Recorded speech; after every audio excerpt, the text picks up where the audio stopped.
شروع اللہ کے نام سے جو بڑا مہربان نہایت رحم والا ہے۔ خدا اس بات سے آر نہیں کرتا کہ مچھر یا اس سے بڑھ کر کسی چیز مثلا مکھی مکڑی وغیرہ کی مثال بیان فرمائے۔ جو مومن ہیں وہ یقین کرتے ہیں کہ وہ ان کے پروردگار کی طرف سے سچ ہے، اور جو کافر ہیں وہ کہتے ہیں کہ اس مثال سے خدا کی مراد ہی کیا ہے۔ اس سے خدا بہتوں کو گمراہ کرتا ہے اور بہتوں کو ہدایت بخشتا ہے، اور گمراہ بھی کرتا ہے تو نافرمانوں ہی کو۔ جو خدا کے اقرار کو مضبوط کرنے کے بعد توڑ دیتے ہیں، اور جس چیز یعنی رشتہ قرابت کے جوڑے رکھنے کا خدا نے حکم دیا ہے اس کو قطع کیے ڈالتے ہیں اور زمین میں خرابی کرتے ہیں، یہی لوگ نقصان اٹھانے والے ہیں۔ کافرو، تم خدا سے کیوں کر منکر ہو سکتے ہو؟ جس حال میں کہ تم بے جان تھے تو اس نے تم کو جان بخشی، پھر وہی تم کو مارتا ہے، پھر وہی تم کو زندہ کرے گا، پھر تم اسی کی طرف لوٹ کر جاؤ گے۔ وہی تو ہے جس نے سب چیزیں جو زمین میں ہیں تمہارے لیے پیدا کی، پھر آسمانوں کی طرف متوجہ ہوا تو ان کو ٹھیک ساتھ آسمان بنا دیا، اور وہ ہر چیز سے خبردار ہے۔ اور وہ وقت یاد کرنے کے قابل ہے جب تمہارے پروردگار نے فرشتوں سے فرمایا کہ میں زمین میں اپنا نائب بنانے والا ہوں۔ انہوں نے کہا، کیا تو اس میں ایسے شخص کو نائب بنانا چاہتا ہے جو خرابیاں کرے اور کشت و خون کرتا پھرے، اور ہم تیری تعریف کے ساتھ تسبیح و تقدیس کرتے رہتے ہیں۔ خدا نے فرمایا، میں وہ باتیں جانتا ہوں جو تم نہیں جانتے۔ اور اس نے آدم کو سب چیزوں کے نام سکھائے، پھر ان کو فرشتوں کے سامنے کیا اور فرمایا کہ اگر سچے ہو تو مجھے ان کے نام بتاؤ۔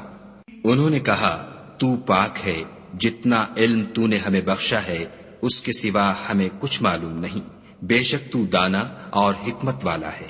تب خدا نے آدم کو حکم دیا کہ آدم، تم ان کو ان چیزوں کے نام بتاؤ۔ جب انہوں نے ان کو ان کے نام بتائے تو فرشتوں سے فرمایا، کیوں میں نے تم سے نہیں کہا تھا کہ میں آسمانوں اور زمین کی سب پوشیدہ باتیں جانتا ہوں، اور جو تم ظاہر کرتے ہو اور جو پوشیدہ کرتے ہو سب مجھ کو معلوم ہے۔ اور جب ہم نے فرشتوں کو حکم دیا کہ آدم کے آگے سجدہ کرو تو وہ سب سجدے میں گر پڑے، مگر شیطان نے انکار کیا اور غرور میں آ کر کافر بن گیا۔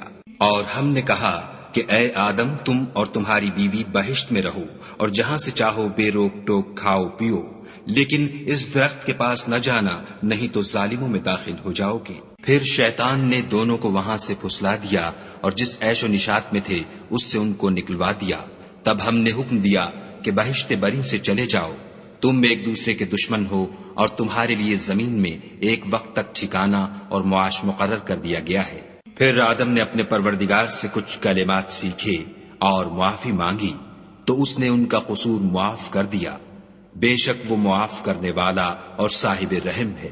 ہم نے فرمایا کہ تم سب یہاں سے اتر جاؤ، جب تمہارے پاس میری طرف سے ہدایت پہنچے تو اس کی پیروی کرنا، کہ جنہوں نے میری ہدایت کی پیروی کی ان کو نہ کچھ خوف ہوگا اور نہ وہ غمناک ہوں گے، اور جنہوں نے اس کو قبول نہ کیا اور ہماری آیتوں کو جھٹلایا وہ دوزخ میں جانے والے ہیں اور وہ ہمیشہ اس میں رہیں گے۔ اے آل یعقوب، میرے وہ احسان یاد کرو جو میں نے تم پر کیے تھے، اور اس اقرار کو پورا کرو جو تم نے مجھ سے کیا تھا۔ میں اس اقرار کو پورا کروں گا جو میں نے تم سے کیا تھا، اور مجھے سے ڈرتے رہو۔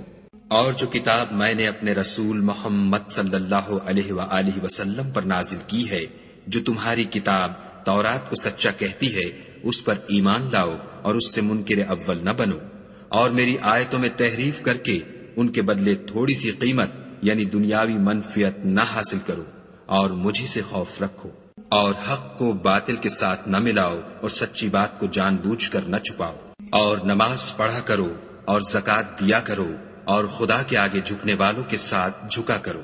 یہ کیا عقل کی بات ہے کہ تم لوگوں کو نیکی کرنے کو کہتے ہو اور اپنے تئیں فراموش کیے دیتے ہو، حالانکہ تم کتاب خدا بھی پڑھتے ہو، کیا تم سمجھتے نہیں؟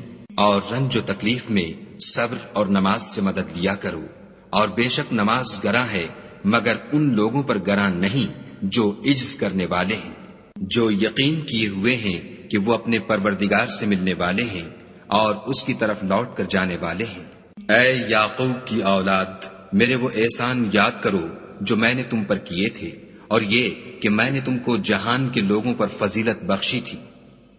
اور اس دن سے ڈرو جب کوئی کسی کے کچھ بھی کام نہ آئے، اور نہ کسی کی سفارش منظور کی جائے، اور نہ کسی سے کسی طرح کا بدلہ قبول کیا جائے، اور نہ لوگ کسی اور طرح مدد حاصل کر سکیں۔ اور ہمارے ان احسانات کو یاد کرو جب ہم نے تم کو قوم فرعون سے مخلصی بخشی۔ وہ لوگ تم کو بڑا دکھ دیتے تھے، تمہارے بیٹوں کو تو قتل کر ڈالتے تھے اور بیٹیوں کو زندہ رہنے دیتے تھے، اور اس میں تمہارے پروردگار کی طرف سے بڑی سخت آزمائش تھی۔ اور جب ہم نے تمہارے لیے دریا کو پھاڑ دیا تو تم کو تو نجات دی، اور فرعون کی قوم کو غرق کر دیا، اور تم دیکھ ہی تو رہے تھے۔